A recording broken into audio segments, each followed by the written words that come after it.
Okay, setup in general is pretty solid as far as the club face is squared up behind the center of the ball.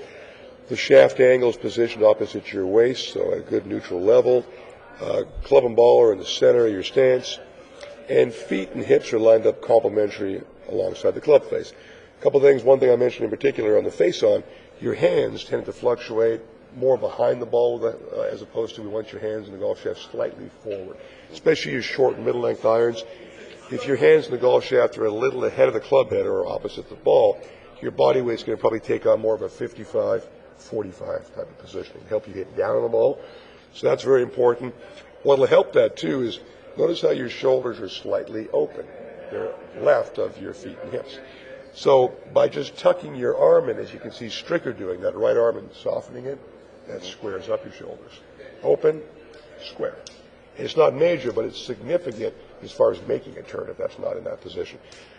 So if we can tuck that right arm in, that'll help square everything up. Bring it in a little bit. Exactly. Even if you had a mirror at home, you want to be able to see your left forearm in that mirror and not just your right arm as we can only see there, right? It's a drill you can work on.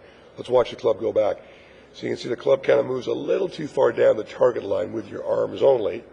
So the arms start the swing, then your wrist pick the club up, and you get it in a pretty good position.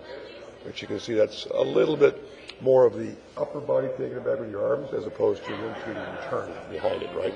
So there's great recovery, though. Club gets kind of thrown in front of your body, rerouted, so it's casted a little bit.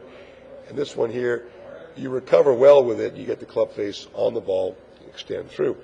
Where there's a couple swings where the club head would just be thrown outside the ball line slightly. We can cut across on it. And if your shoulders are open, there's either a pull or a fade that are most likely.